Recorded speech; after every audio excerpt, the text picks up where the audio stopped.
If Eren dies, paradise will sink under a sea of blood. The entire world will take vengeance on us.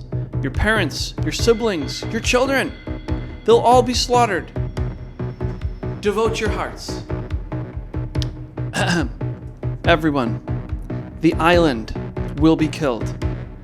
Our devil is our only hope. Supporters of the Alliance, how does it taste? That pie that's smeared all over your face. Or maybe you have trouble seeing me or hearing me because you're drowning in the blood of the Eldians that's on your hands. But I digress. The new pages are out, everybody. Let's take a look at them and see if this enhances the story, if it makes it better, if it makes us learn a little bit more. Did Isayama redeem himself? I am Armin. I am the one who killed the Attack Titan. Right, okay.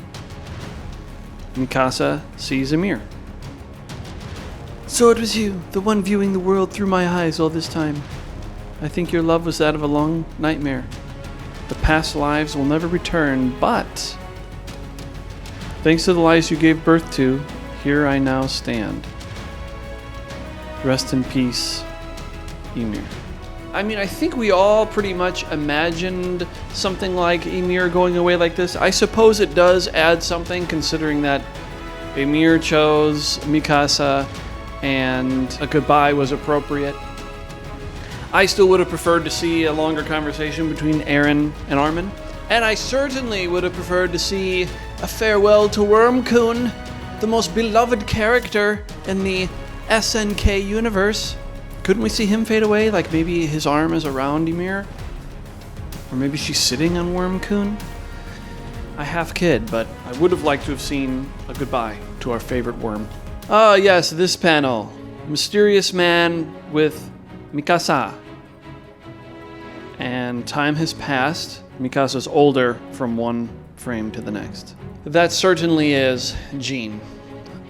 Obviously, I can't say that 100% because there is no proof, but it's pretty obvious considering we had an entire vision given to us of Jean imagining his life with Mikasa. Storytelling-wise, it would just make sense that this is Jean. But of course, who would have thought Farmer would get Historia pregnant? But that's beside the point. I think Mikasa was horsed. Does this make Eren more of a pathetic simp? I would say yes. Yes, it does, because please, I don't want Mikasa to think of anybody but me. And then what happened? We have a town that's developing outside of the Eren tree, and his grave marker is there, which tells us that Paradise obviously reveres him, views him as a hero. Mikasa putting on the flower, and she is dead. And then we have Paradise being destroyed by what appears, well, so two things. Obviously, a lot more time has passed because this beautiful looking buildings have been replaced by these ugly corporate skyscrapers. Ugh. But that just tells us more time has passed. So we're several generations into the future here. The planes look to be some type of futuristic bomber type thing. So the world's finally taking care of Paradise. Some 9/11-esque looking ruins. Is this Eren's tree here? It appears so. It's just gotten a lot taller. So much more time has passed now as we could see the moss growing over the buildings. So we have sort of a... What's that girl's name from the new Star Wars movie? Where she's living amongst the ruins. We have kind of that situation here with this boy or girl with the doggo going into the tree to presumably discover another Worm-kun, and the cycle of violence continues. What do we think, everybody? The first thing I can tell you, Flock was right. The Alliance are stupid people. You doomed your own people. They might as well have taken the bombs themselves and dropped them on Paradise. Because that's what you did. You allowed this to happen. Bravo to Isayama for doing this. He set out clear rules, and you Alliance supporters were too stupid to understand them. Let me draw them out for you. These were the rules that were laid out by the author of the story, Isayama.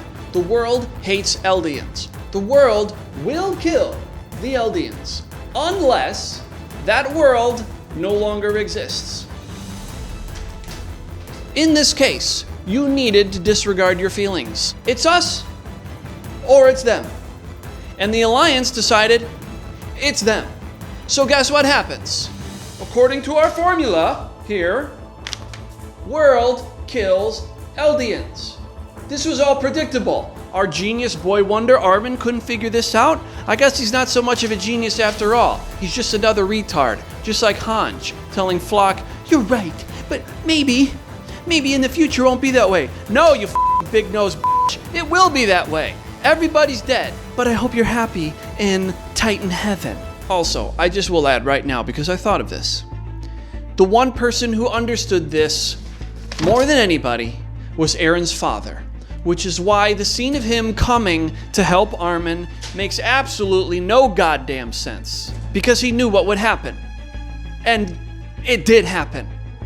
You can cry all you want. Oh, well, EM won in the end. Nobody gives a because it doesn't matter. All the ancestors are dead unless we have this one random little boy or girl who's doomed to be a Titan. So, Alliance people, bravo to you. Because you doomed everybody. So good job. Isayama got the mist ending. This is his version of the mist ending. The guy at the end of the mist himself, and he didn't know it.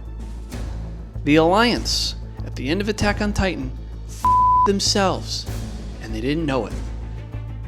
And then it came back to screw them royally. And I applaud Isayama for following what he set up as the rules. He made it clear. He didn't give us the peace ending in the end. Thank you. Everything sucked about the ending, but this was great. As far as the kid going in the tree, can I see a sequel happening to this? Absolutely, yes, I can. I think what would happen is, as time passes, people would view Eren as sort of how people in Lord of the Rings view the king who had the ring and stood in the volcano and didn't throw it in. That's how they would view Eren. He had it. He could have saved those people, but he didn't do it. He didn't throw the ring in the volcano. So he is a hero, but he's a flawed hero. And who will come but this new boy with the Titan powers to save the Eldians once and for all? Is this a story that I want to see? Personally, not really. You can imagine it, and I think that creatively is what Isayama wants to happen. But will the publisher want to cash in on this? Perhaps. I predict that if there is a sequel series, it won't be written by Isayama, but he will be a producer, maybe an overseer. Would it be terrible? Maybe not. I mean, I really think that Isayama, I wouldn't say he redeemed himself totally, but he did win back some favor in my eyes. Let us look at, for the people who were so happy that Armin and Annie got their happy ending. Let's assume they had some kids and had a nice family. Guess what? All Armin's ancestors are dead. They went down and those buildings collapsed. Did Armin win in the end? Maybe him personally, but his family lineage, gone. For the better, I might add. After all is said and done, Flock is proven to be the real hero of Eldia.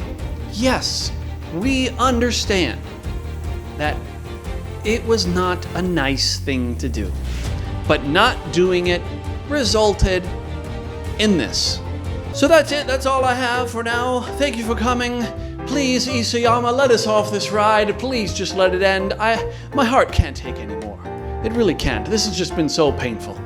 But thank you all. If there is a sequel series, we'll be on it.